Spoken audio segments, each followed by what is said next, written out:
See, I've got my beard shaved, I've got my hair cut, been pumping the guns. I'm ready for this. I wasn't ready for the video podcast last week, but I'm ready for it today. Oh, I'm still not ready. Yeah. I didn't bring up, I had a spare gym t-shirt, but not a spare t-shirt. So So you're activewear today. Activewear. Doing a podcast in my activewear. Anyway, right, good to go? I'm good. Cool.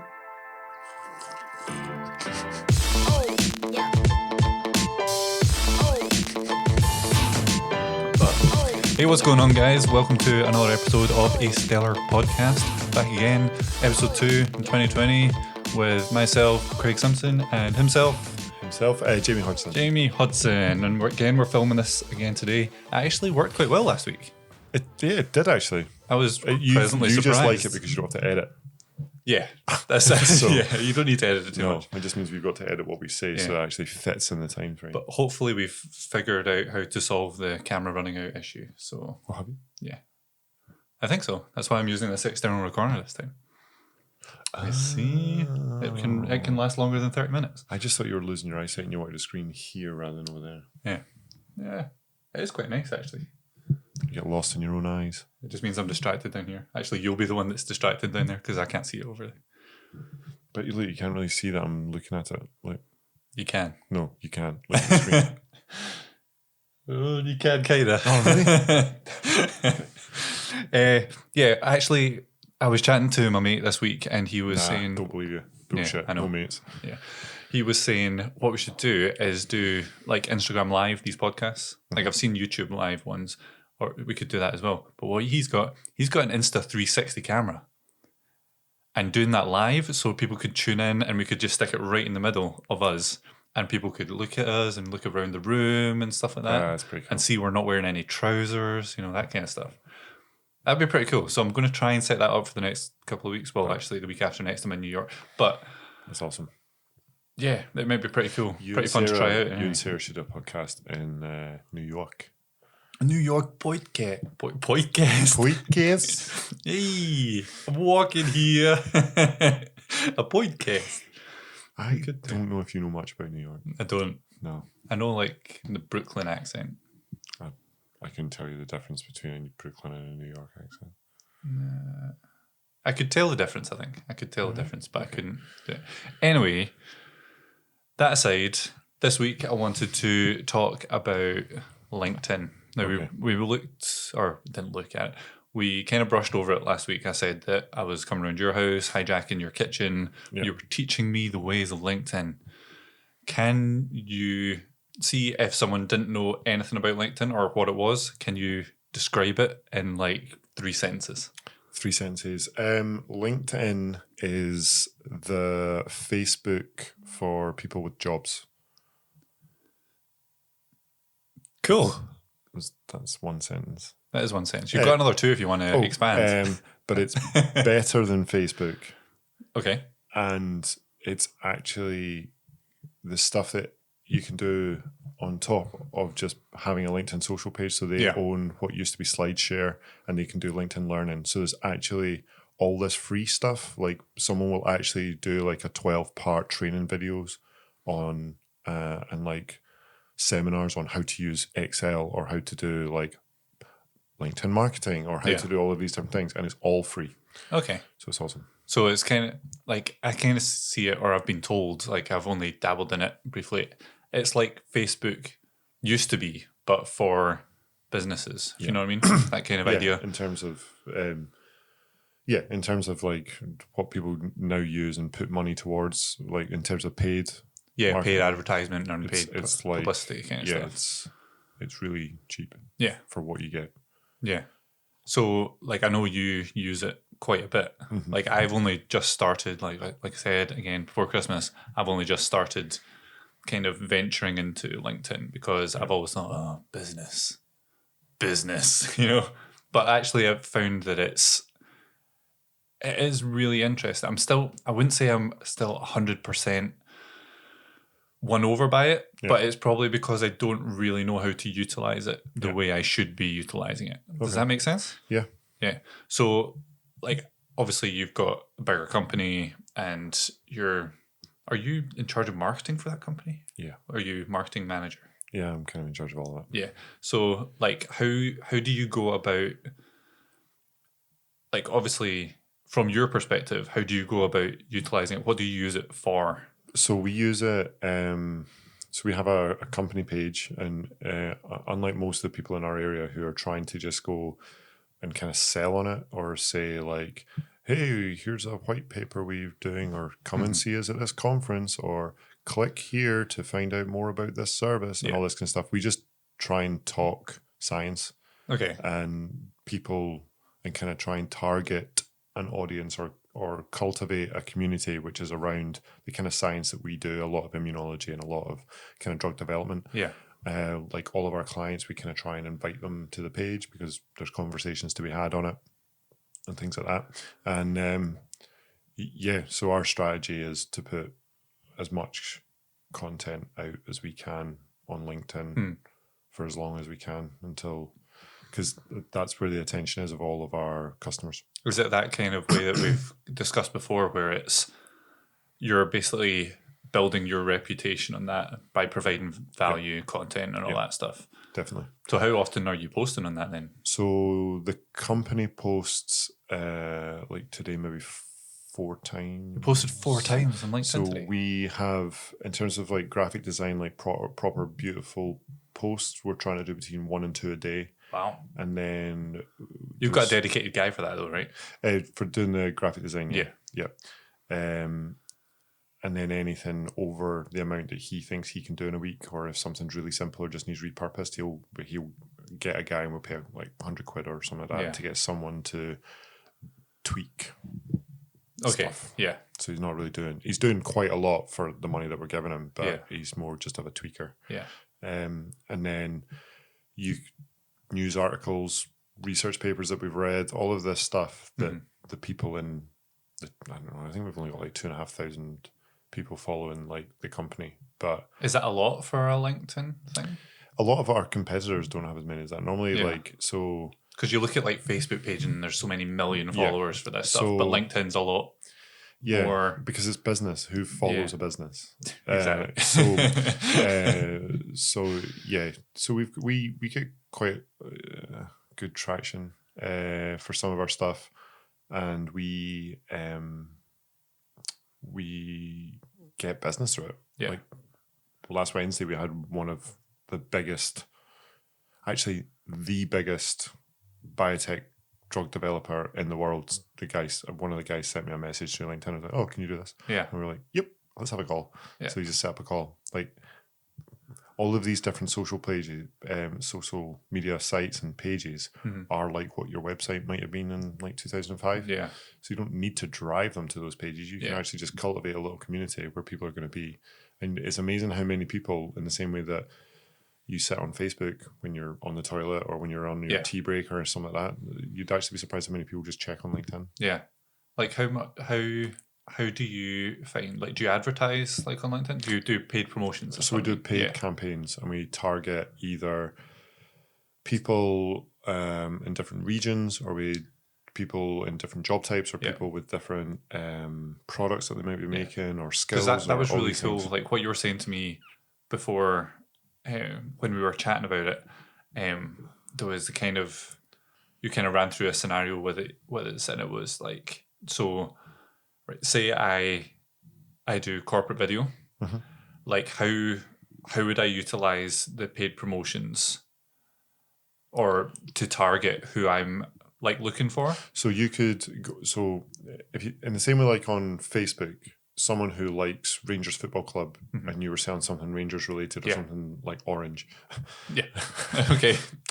You could find someone based on an interest or based on their location or all of this kind of stuff. So that's what Facebook can do. Yeah. You can do exactly the same thing with information on LinkedIn. Okay. So you could do it like, so you're selling a corporate video, right? Who might be in charge of a corporate video within a company? It might be someone marketing. Yeah. So it might be a marketing director, a marketing manager. It might be, if it's a really big company, they actually probably will have like niche little departments, like not videography, but marketing assistant, all these different things, right? And you can actually make posts or target people based on a job title, based on a company. So maybe there's a company type or a company sector. It might be you're wanting to go after a company, your niche. You do biotech. You'll just find marketing managers who work at biotech companies. Yeah. You can go out there and you can actually tailor your message, which is just for those guys. Or you might be able to cut it in a different way because you've got like skills and things like that. So some people a lot of recruitment happens on LinkedIn. So you maybe put down some of like your interests, your recommendations, your skills. So for me, it might be like cell culture or PCR or holding a pipette in the right direction or using Excel. Is that one of the skills you can put? Pipettes. Pipettes. Oh, okay. Hilarious. Holding it in the right direction. We just assume that if you click that, you can do it. I can write my name. Yeah, it's a skill. Totally. I endorse that. Microsoft Excel. So for you might put down, so it might be After Effects, or it might be this, and might be that, it might Premiere be that. Pro, Blender, these kind of things. I guarantee that if someone was trying to sell you something like, so your the things you give away, I forgot. Robots, hand puppets. The hand puppets. No, what is it you give away? Your presets. Yeah. I was going to say templates, and I knew it was wrong. Did you read this? It's like hand puppets, robots. So you could basically send a message out or put a post out to everyone who has After Effects or Premiere Pro as a skill on LinkedIn. Yeah. Going, here's some presets for Premiere Pro. Oh, okay. And then your post and link to all of your free stuff will land on their page, and the chances are they will see that. Oh, nice. So in the same way, so you can do all this stuff. So for me, if someone does like, one of their skills is like cell-based assays, and I send a message going, do you need cell-based assays? Chances are that guy is more likely to be interested than wee jot poo pong plop. Wee jot poo pong plop. Okay, is this a name for your child? I'm sure that was something from like Blackadder or something like that. But it sounds like it. It does sound like it. Yeah, so him. Yeah. That guy's more likely to be interested in what you're saying. Okay. And then that way you get away from this whole like putting out crap that no one wants to see. Yeah. You are putting out crap. Yeah. Not crap. You are putting out your wares, but one man's crap is another man's. What does send your preset out? So all your followers on Instagram, not all of them are people who are necessarily creators. Yeah. So you'll put it out there. You might get a little bit of traction. Chances are, if you put a little bit of money or you've built a community where people will be interested in that, it's gonna fly off like hotcakes. Yeah. That's pretty cool. Like, I hadn't thought about like publicizing them on LinkedIn. For Blazing Rebel, she could set up our LinkedIn account, our company page, and target boutique businesses who sell stuff like that. It could be anyone. She could do it anyway, but it could be like retirement cards that she does. Yeah. And you could send it to anyone who is of a certain age or who has been at a company for like 20 years or has put retired as their job or all of these different things. You could just cut it in a way that's more likely to hit someone there. Yeah. Or if you're selling... I'm trying to think of a scenario here. I'm looking around the room to see if a product... Like, Spartacus posters! So for like Gladiator's a job or anything like that, the Kirk Douglas poster would obviously be good for them. Yeah. So for me, if someone was selling something to me, they might go, director of sales and marketing. So someone who's selling like bits of equipment or software that might be helping with like managing a sales team or like a HR team. They'll assume that I've got reports, so they might go, here's a bit of HR software. Yeah. Or they might just go to everyone who's got a HR manager in there. Yeah. So it's basically the same as Facebook, but instead of cutting someone who likes Orange is the New Black versus The Walking Dead, you actually couldn't cut someone who goes, I use Microsoft Excel, or I know everything there is about 2x4s, and you're a joiner. Yeah. Or if I was a joinery company or something like that, and I was focusing on house builds, I would try and connect and try and build a huge relationship with a load of quantity surveyors who are pricing jobs, and the chances are they might give me a phone. Well, what about like when I started mine, I basically focused on, because I was wanting to post content on it that people value. Yeah. Obviously, these kind of marketing directors or whatever might not be the ones that consume my content. Like I posted one. It was like the 3 best bits of like advertising or video or whatever, and it's like video, copy, and audio, or not in that order. But the people I want to see that are the more creatives in those teams, rather than the people who are probably buying my services. Yep. But then how does that mean I should be building 2 different communities? People who like my content and stuff like that and learn from it, and then the people who would potentially pay me to do it for them, kind of thing. Well, you can put it out. You can put out both of those things. If you were putting money behind something, you could have 2 different trails, but you could still be pitching some of the creative stuff in a way that's you're kind of on their side and actually going, not literally, but like tell your boss why, like copy a bot or like tag a boss who needs to hear this. Okay, yeah. These are the 3 most important things or something like that, and you like empower people that way. But I mean, we talk about biophysics and cell biology and all these things, and the scientists are not interested. Like one scientist here might not be interested at all in the other 2 things, but the content's there. They might just not like that one, but then something they will like. Yeah. I suppose there's always a chance that they go, oh, I know someone that does that, Yeah. And so it's been.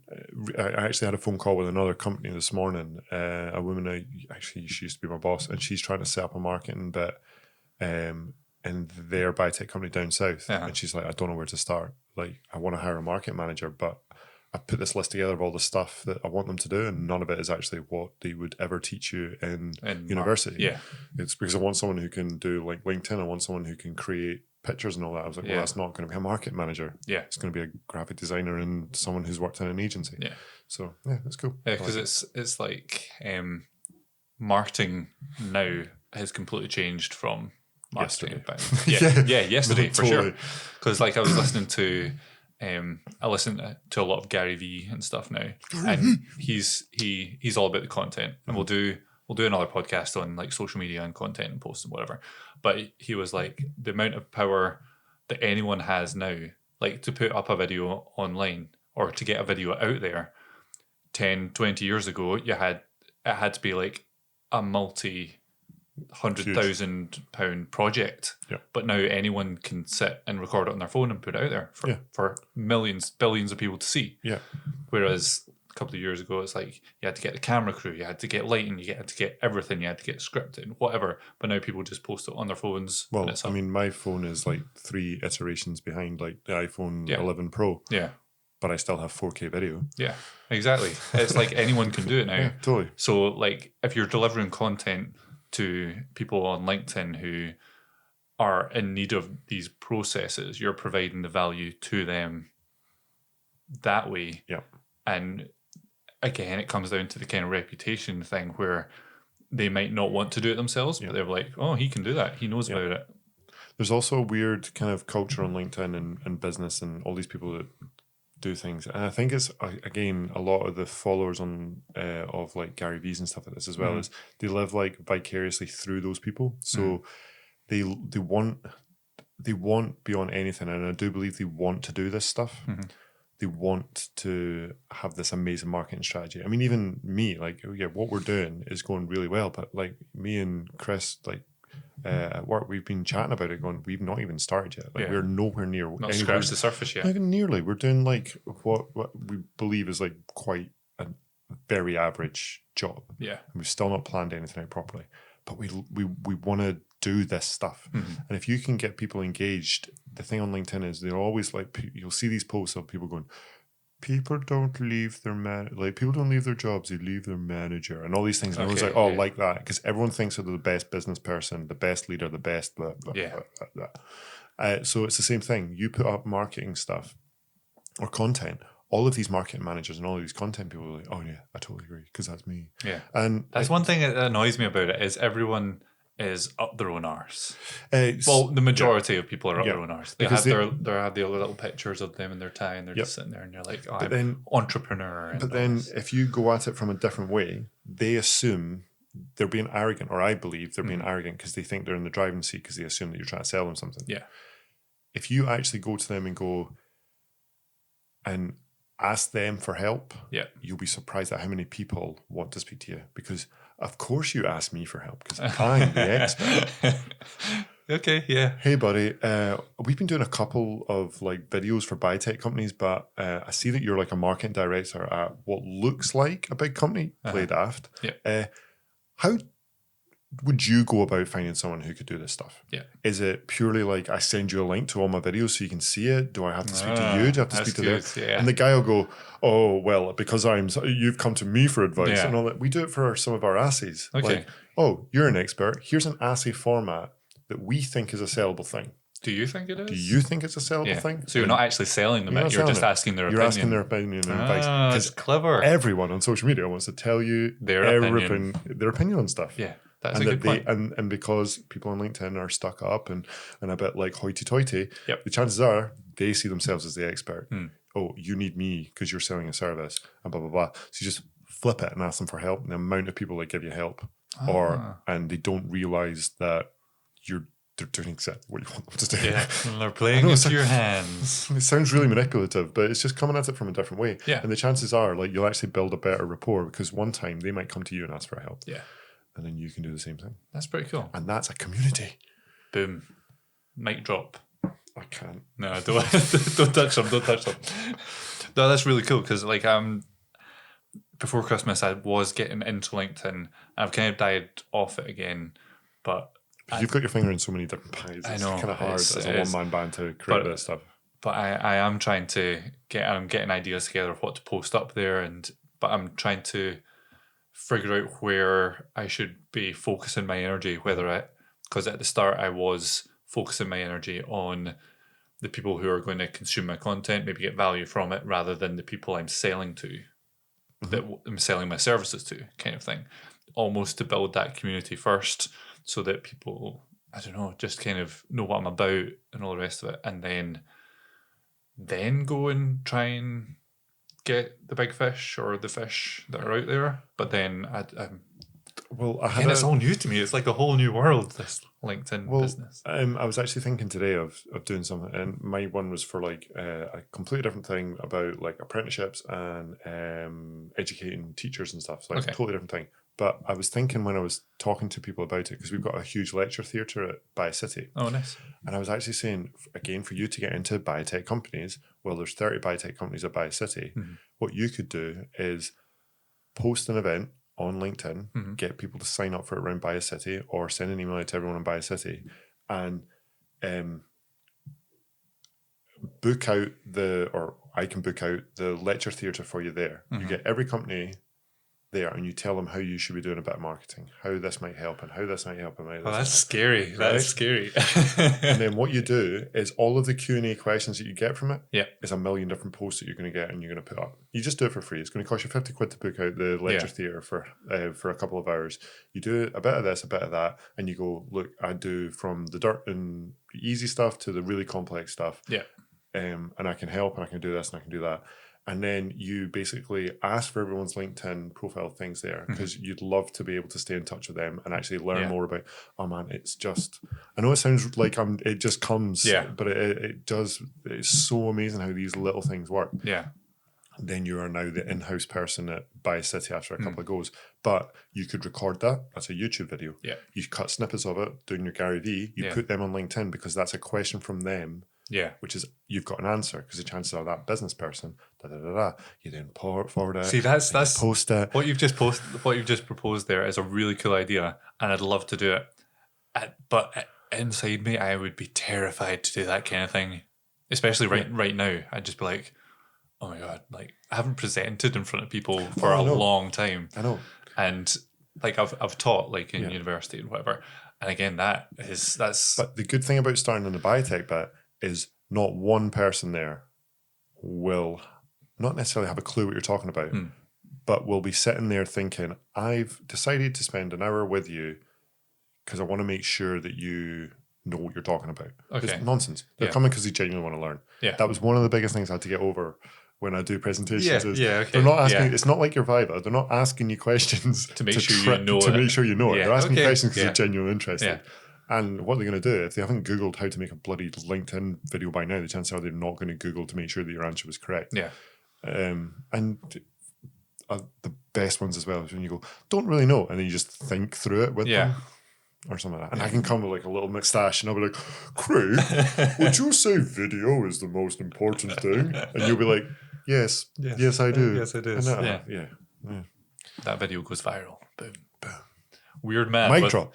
Weird man with mustache. That's a silly question. Get smashed out of park. But like, there's loads of little ideas that you can do, and I know that wasn't very LinkedIn specific, but no, but that's because the chances are, if that person has a question, send out an email to like the guys you've done stuff with. If those guys have a question, the chances are other people have that question. Yeah. And then you just send that question out, and maybe you put a couple of quid behind it, and it lands on everyone's who is a biotech, marketing, blah, boom. Yeah. And you start building that. Or you do one, the only reason why I thought of the biotech one, because it was a lecture theatre there, but just do like a meetup or something like that and get questions off of people there and people there and people there. And you can make that question into a million different bits of content. Make it a meme, make it a thing, and blah, blah, blah, blah.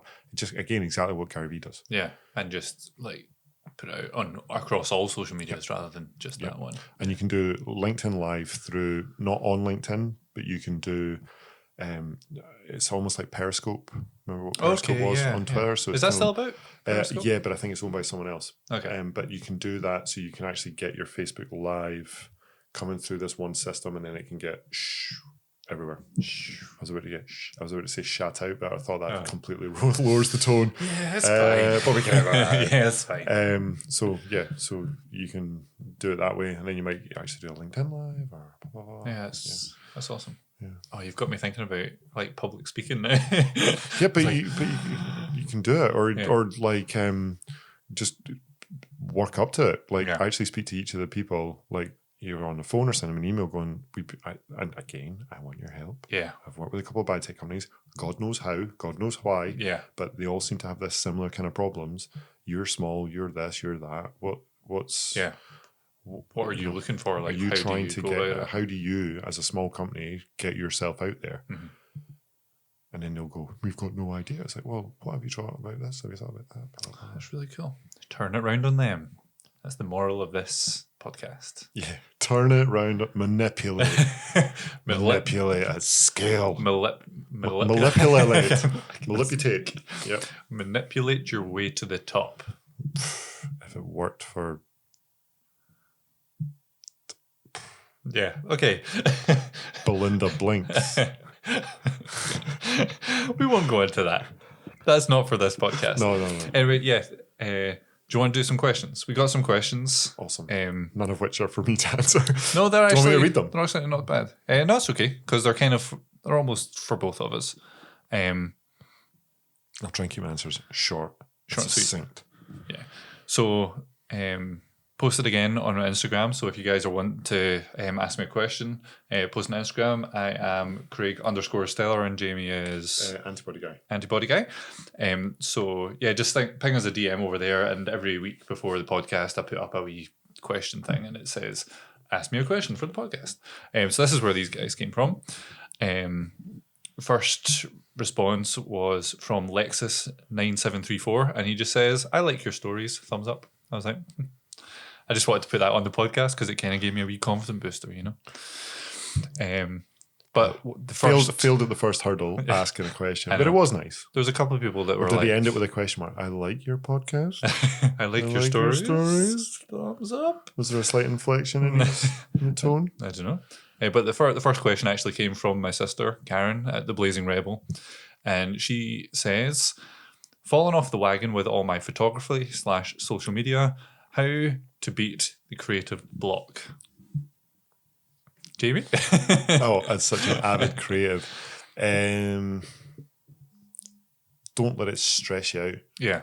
Because the more you try and think of something, the the amount of times where you get like a solution to either a problem, or I'm putting it to as a problem rather than a creative block, because I imagine it'll be the same thing. It's a stressful thing. It is, yeah. That you end up finding it when you're either going out for a run, or I'm in the shower, or I'm about to go to sleep, or I've woken up, or I'm picking up a cup of coffee and something just clicks. Yeah.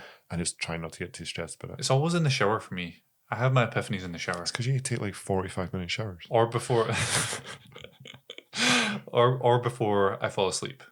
I do fall asleep like that, but before I fall asleep, I'm just thinking through things. I'm like, oh, that's pretty good now.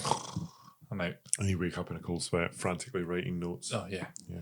Do you ever get those dreams where, like you've like done something or you need to do something? Do you ever get like school dreams still? I get dreams where Like you're late for maths and things like that. No, I get dreams where I actually just dream about all the stuff that I need to do tomorrow. Oh really? And I just work through them. Oh, it makes it totally easy though. Because I've done it before. I'm like, oh yeah, I know how to write this email. Yeah. Okay, that's pretty good. What about you? Mine wasn't really answering the question, but you did. No, I'm kind of the same. Like, just don't panic about it, and you can't force it. You've just got to, or for me anyway. Like, I have a creative block all the time. If anything, I'm in a constant state of creative block. But it's just keep going. If you're wanting to take photos or whatever, just take your camera out with you anywhere you go. You might go out and just not post it. Yeah, either not post it or not even take any photos. But as long as you've got it on you.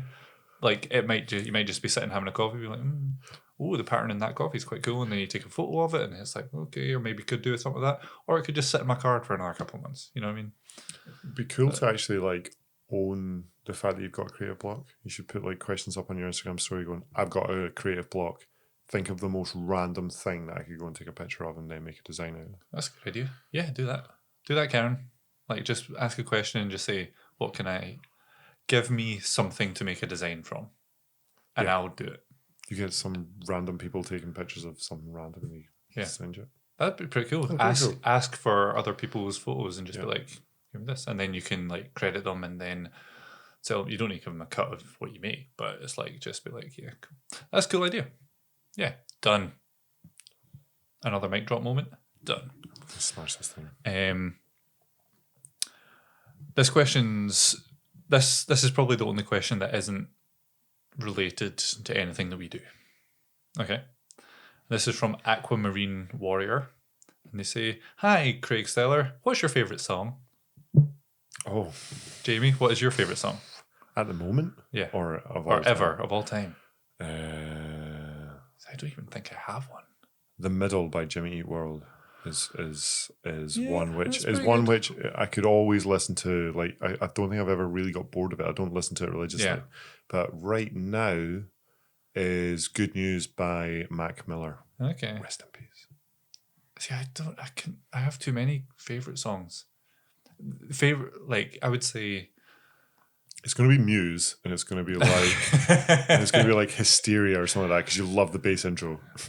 Yeah, along with every other bass player in the world. Yeah, that. Yeah, that's a good tune. That's an absolute banger. That is a good tune. No, I honestly don't know. Okay, it'll be Muse. It'll be like you can choose for me. I quite like Newborn by Muse. The one with the nice piano intro, and then it like builds up, and then it's like, yeah. I'll say that just now. It changes all the time. Sometimes it's like, do you know what I absolutely love? I absolutely love Bruno Mars. What's the song? Not the one where he whistles. The Mark Ronson Bruno Mars one. Uptown Funk. Absolutely love that. And did you ever see the video that was online and they do like the movie mashup of people dancing to it? No. It is fantastic. I'll need to show you after this because awesome. It's like the song's playing, but it's like a montage of like dance scenes from hundreds of movies in time with the music of that. Right. It's really cool. Go check it out if you've not seen it. It's fantastic. Anyway, moving on. Got a question here from Rogue Shutter, which is my friend Scott, and he's also won the notebooks previously. There will be another competition coming up. I will let you know about that soon. But he's asking, what do you do if you hate your voice on camera? Get over it. You can't change it. Exactly. That's exactly what my answer was going to be. Oh. Because like everyone else hears your voice. Absolutely. And I've got myself on the monitor. On the headphones, here, right? Yeah. I'm hearing it and I hate it. Yeah. Because I don't hear a deep voice. I also think that when I listen to the podcast, I feel like I'm just like, it's horrible. But yeah, sod all I can do about it. Exactly. You can't do anything about it. Because deal with it. Everyone else hears what you sound like. Yeah, apparently that's what I sound like all the time. It is. I mean, I disagree. No, like, you just have to get over it. Either get over it, or it depends what you want to do. If you want to be on camera, then you could do you remember the program Zap? and it was the handyman, and it was just the rubber gloves, and it was like demonstrating and stuff. So you could just do like hand gestures. That's how you're going to get sign language. Yeah. So I don't know. That's how you're going to get round the fact that you don't like your voice. Is not to try and change your voice. It's just to use your hands instead. Well, yeah, it's probably more acceptable that. I don't know. I was going to say something really bad there. You could just do like on Father Ted, like just have the most exciting voice. Like try and actually put a bit of thing in your voice, zing in your voice. Zing. Because obviously, like I do it so well. Of course. Did you ask for the most? Like, I don't know why I went English. You could do that. Yeah, but just get over it. You can't change your voice unless you change your voice, but that's hard work. I think you should change your voice for the rest of the podcast. Do you want me to do like an accent or something? Yeah. What accent do you want me to do? One well, that I can do. Well, apparently you know the difference between a Brooklyn and a New York one, so. No, I can't do those accents though. I could do Australian. No, that's pretty shit. I mean, you said you could do it, but if John was here, he'd be like South African. If South Africa, he can do South African all day, can he? All day. Anyway, moving on. Get over it. Get out of here. Lumix BW says, which camera you use? And at the moment, we're filming this on the Sony A7 III, which is an awesome camera. You just made that up. That's not the name of it. Then I actually forgot what it was, and I read it off the side of the camera. It's the A7 III. It's an awesome camera. I've been using it for a couple of months now. Done a few shoots on it, filmed this podcast on it. 4K, good low light, awesome battery life. Pretty good. Look, that's the one I'm using just now. So, yeah. iPhone 10. See, the iPhone cameras are meant to be actually amazing at the moment. I know. The iPhone 11 Pro and stuff is supposed to be a fantastic camera. I was tempted by it. Yeah. Very tempted. Are you not due an upgrade soon? I am. I'm past the upgrade thing. I can buy one if I want, but I just...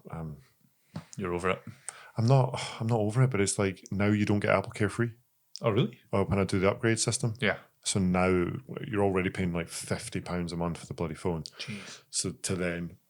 I have to pay like an extra £8 a month just to pay £100 to get the screen fixed. Yeah, that's pretty rubbish. So the back of my phone's a bit cracked, but I've got 4K video if I want it. I'm not good enough and don't do it enough to get the most of it. So see, at the moment, I know it will change when I upgrade my phone, but at the moment I'm rocking the iPhone 8. Justin just got that phone, and at the moment I am loving no case. No carefree, no case. That's what I'm calling it. I was carefree, no case for so long, and then I smashed the back, and and now I don't like the feel. That's what cases are for. I know. Now I don't like the feel of broken glass on the back, so I put it in a big otter box. And Justin's like, "Oh, too little, too late." That's how she talks. Yeah. That's why she's not on the podcast. Does she actually ever listen to the podcast? I have no idea. Don't think so. We don't talk. We're only married. Probably not. Sarah listens to ours. I know, but she tells you she listens to it. It's true. Well, she knows she when I don't. She knows when I don't mention her. It's like, you didn't mention me this week.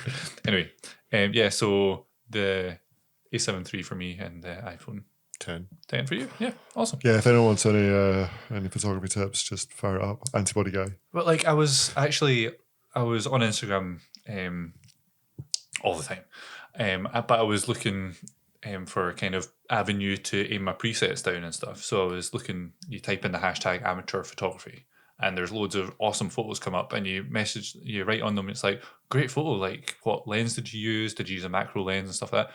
Oh, I just shot it on my phone. I was like, you can shoot that on your phone now? It's nuts. Absolutely nuts.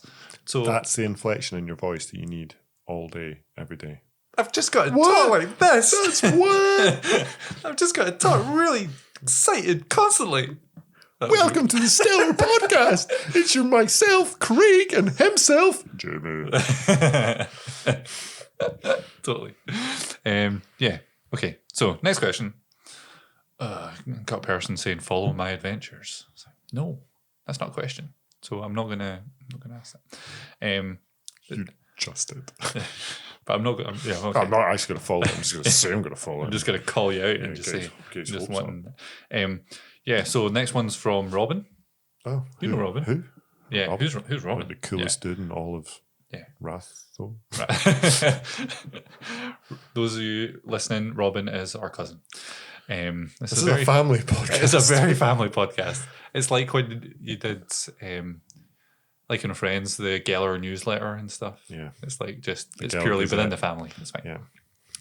He asks, any tips on dealing with procrastination when working to distant deadlines? Jamie. I am one of those people who, if I have a 5 o'clock on Friday deadline, the chances are at 5 to 5, I will be starting it. Yeah. But then what do you do in that procrastination time before that deadline? Instagram, TikTok, LinkedIn, Netflix. No, I try, at the moment, I use like Monday.com, and I use like just time in my like Outlook, so I get like a 15-minute reminder going, you need to do this account thing, or this thing here, or this thing here, or this thing here, and I end up just getting like reminders all day to kind of keep myself on task. Oh shit, yeah, I need to do that. So I'll break down a project and then maybe just say, write this bit, right, do that bit, do whatever. Are you okay? Yeah, I was just checking we're still recording, so we're Awesome. fine. Yeah. So yeah, I try and break it down. Yeah. Or just accept the fact that I'm gonna leave it to the last minute and just try not to get stressed out about it. I used to get people like, I used to be myself, and Justine was the same. We were both like last minute like revision and last minute finishing your dissertation and all this kind of stuff. And we used to get ourselves so stressed up and beat ourselves up about it. Do you think there's anyone that actually uses a study timetable? Remember in school you were told to make a study timetable? I can remember like that was my procrastination for revision, was making it the most color coded. Yeah, that's exactly. It was like, I'm going to start studying today. Oh, but I need to have it color coded. I need to have a study timetable. A master schedule, and then the sub schedules and all this kind of stuff. And I would be like, oh, I feel so prepared for my exam in 45 minutes. Yeah, exactly. And I think for me, like, I usually don't have very distant deadlines. Like in the stuff that I do, like my whole thing is turnaround time is pretty quick, so it's like gotta get it done. You're like super proactive though. No, not really. I wouldn't say so. The fear gets to me. That's what it is, which makes me do things. And if I finish it early, then awesome. But I very rarely finish it early. But yeah, so like procrastination, dealing, like you say, just do it earlier. I don't know. Like if there's distant deadlines, maybe like you say, like use Monday.com or whatever and organize. Make sure you plan ahead, kind of thing, so you know how long it's going to take you. So if you do procrastinate, know when you need to start. Yeah. Actually working on it. So I set up like little tabs on Monday.com where it gets like these big red exclamation marks, and I'm the kind of person who can't have unread emails on inbox and stuff like that. So you see when you see like my to-do list and there's lots of like exclamation marks and not done and all these things written beside it, that's when I'm like, oh, I need to do this. And procrastination wise, like even when I go home tonight, I'm not. I'll do the dishes, I'll do this and do that because I know it's my fear of laziness, which I know I'm inherently lazy. So I'm as soon as you sit down. So I just delete stuff off my phone, which is not useful. Yeah. Well, fair enough. Or do what Justine does and just get a really, like, before that phone, she just had like a shit phone and no social media apps actually loaded. Yeah. So just like go back to like a Nokia 3210. It's like, well, yeah. So no, that's pretty cool. I think have we answered that? I have no idea. Don't know. Let us know next week at 5 o'clock if you actually managed to do anything. Yeah. The next question, or the last question, is from Cine Director Films, and basically his response to the question was just content with a muscle, and I was like, so I messaged him saying, what are you all about? I was like, hey, thanks for the response. Is content a question? Is there something you want us to talk about? And he said, yeah, how do you keep consistent and uniform look in your posts after using similar camera settings and different times of day and locations? I think this means like the kind of Instagram feed and stuff, how to kind of keep that pretty consistent and pretty. Well, it depends really what you're photographing. Yeah. Obviously having a feed can be more like your theme of your feed could be microphones, and every photo could be a microphone. So it doesn't need to be based on like your camera settings and things. Is this making any sense? But if you are basing it purely on like photography and camera settings and keeping colors and stuff the same, then using presets, hint, new presets coming soon, for free, Wait a minute, this isn't someone direct. This is Stellar Craig. Yeah, so like presets help you keep the same color tones and stuff like that. So if your camera settings are the same, then use a preset and get the same colors each time. And it also helps to make sure your white balance is equal across the board. So all your whites are always white rather than tinted blue or tinted yellow or orange or whatever. But yeah, so that's my tip. Jamie, have you got any input on this? In your extensive camera knowledge? Care less. Yeah, that's it. If you overthink it, you're not going to do it. Yeah.